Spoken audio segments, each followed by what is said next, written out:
Do you remember seeing the sad man? He's the one sitting all alone at the end of the bar over there. Do you see?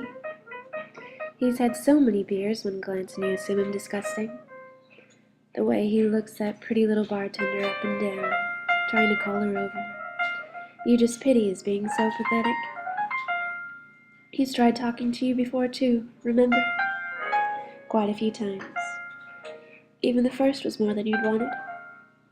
Each time it was that same story.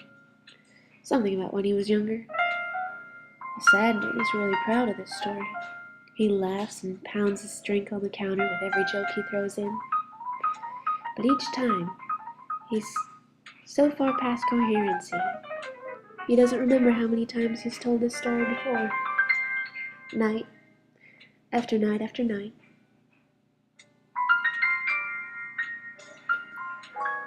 So people look down on the sad man. Everyone in this small town he's grown up in. He's moved away a few times, but he doesn't know how to live with anything outside the familiar. He's married a few times, but he was never good enough for them. He's had a few children too, but none of them can bear to be with him. And now even the town that praised him as he's grown up has left him, ashamed of how he's become. This aging man, in his middle 40s, used to have a dream. A dream of a good job that brought in a good income for him and for his wife and kids to live comfortably in a big house. A green lawn to surround the house with a white picket fence around the border. He'd spoil his wife and children and love them dearly. His wife would be faithful and the children would grow up to be adults that would make him proud. For a while he had a hold on the dream and brought it straight into reality. Sure, there'd been a failed marriage before, but this time he'd found a small-town wife who adored him just as much as he did her. Not long after they had started dating, there was a happy little wedding that everyone attended. The bride wore a handmade dress with a long train that matched the much smaller one her newborn daughter wore, and a basket the groom's mother held. And after the wedding, things only went better for the sad man. He built the house in his dreams with the green lawn and the white picket fence.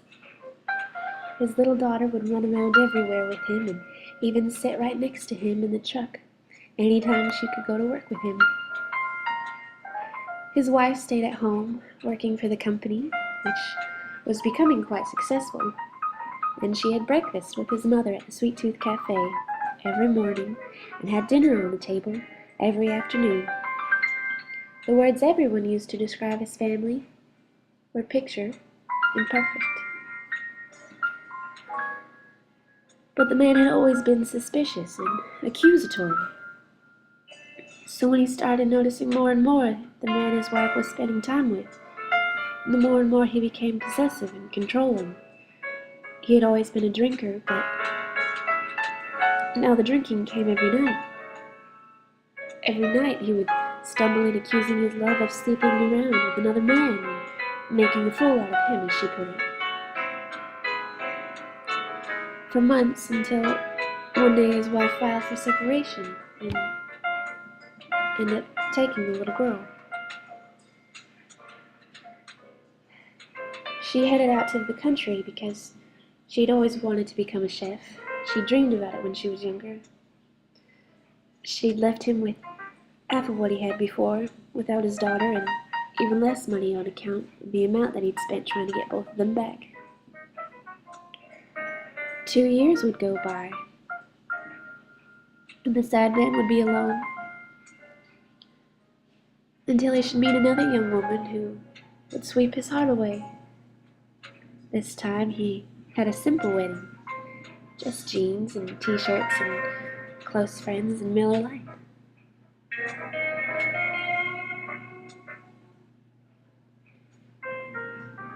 His daughter was there, 7 years old and the flower girl. She lived with him now that he'd gotten things worked out, and save for the occasional outburst, he was an entirely different man, in a new city, with new people, and a new, loving woman.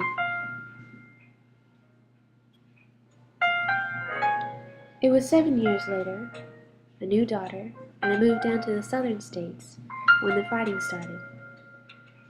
The drinking followed shortly after, and it wasn't long until everyone saw the change start to happen again. Then all too soon his third wife was leaving him and his other little girl. And he was once again left with a too big, empty house and a too small, empty heart. So the sad man moved back to his hometown to see if there would be new people there for him.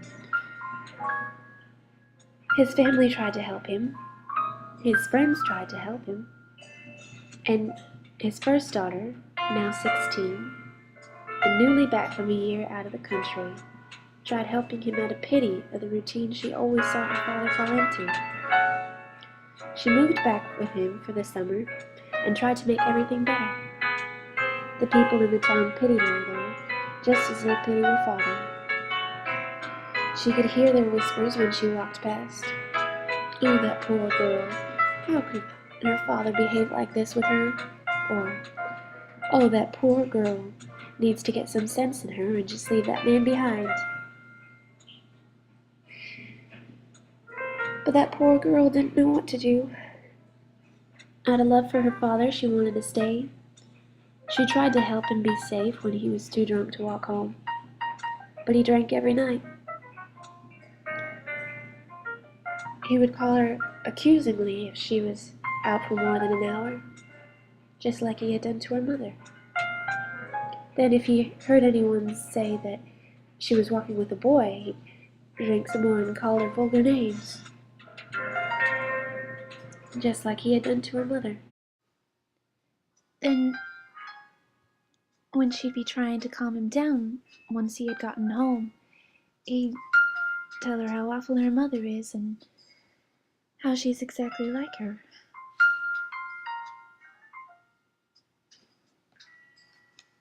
And then one night he almost hit the girl. He never would have, but it was enough for her to cry all night and then leave a note on the table the next morning, saying that she loved the sad man, but she couldn't stay any longer. While he was at work, she packed up her bags and called someone to pick her up.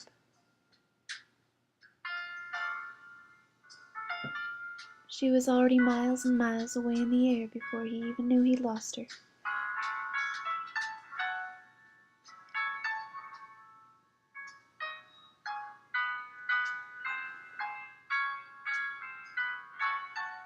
The sad man is still in that small town. Those bottles of beer are still his best comfort. That small town still pities him as he pities himself. His family still loves him. Everyone still loves him and wants to help. His daughter still wants to help. But yet, there he is still, sitting at the end of the bar, night after night after night.